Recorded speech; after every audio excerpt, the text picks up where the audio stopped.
Now, avoiding bad experiences, there are a number of reasons that when I read reviews out there that are usually negative, they usually stem from not understanding the contract. So the contracts are in pretty plain language. These are not usually like home mortgage contracts that are filled with legalese. They usually have little paragraphs that say dishwasher and they explain what's covered in the dishwasher, what's not, what brands. So they're very easy to peruse, especially if you were like me when you were thinking about like a furnace repair. If you have something on your mind that's causing you some stress, I would read that section very diligently, right? Get a really good understanding of what each of those contracts will offer or don't offer in that space so that you can know. Now, that doesn't mean that you won't actually put a claim on something else at some point and maybe you haven't read everything, but really understand the contract. They are pretty easy to read and a little fun because you get to see some differences between things, and then understand the plan limits too. So these are usually pretty general. This is not necessarily standard, but often home warranty companies will limit $2,000 per appliance.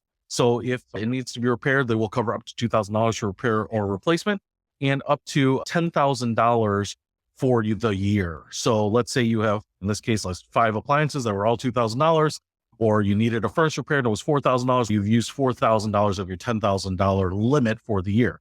That's could be probably still really good coverage, maybe more than you would ever put in. We looked at the 1% rule. Maybe you're only expecting to spend $2,000 on any one year. So sometimes those can be really good. But if you really have a lot of expensive things, you have a lot of suspect work that might need to be done, these could be really relevant to you.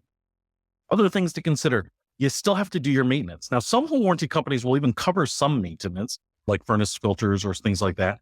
But in most cases, you still have to replace your water filters, your refrigerator water filters, your furnace filters, add salt to your water softener, whatever it might be, though those things are still on you. And in fact, it's usually part of the contract that if you don't do those things and you have damage, in those cases, they wouldn't be covered.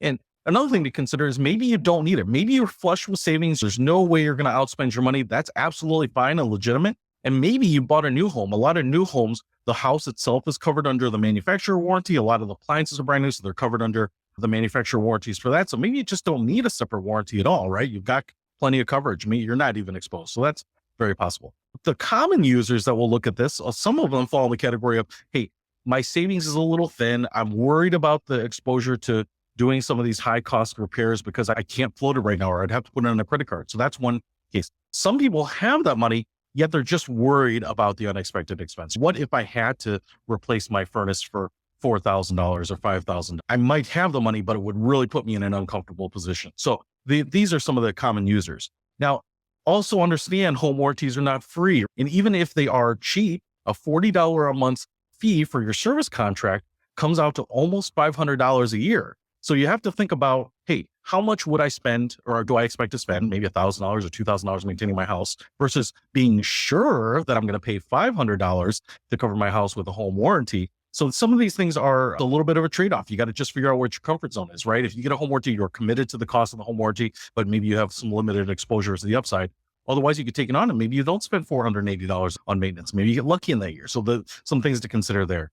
And then regardless, even if you have homeowners insurance, really good coverage on that, even if you have a really comprehensive home warranty, there are just some things that aren't going to be covered by either, right? Say maybe some of the artwork on the wall or the paint or some of the furnishings or whatever it might be. There are just a number of things around the home. You just can't break a dish being clumsy, pulling out of the cabinet and expect someone to cover. That's probably going to be on you. There's just always going to be some personal exposure. So you're going to want some savings, but sometimes a home warranty can help you make sure that some of these unexpected things, which are going to be your responsibility, put you in a more comfortable place. You'll be able to know you can take care of those things because you won't have to take care of the really big things.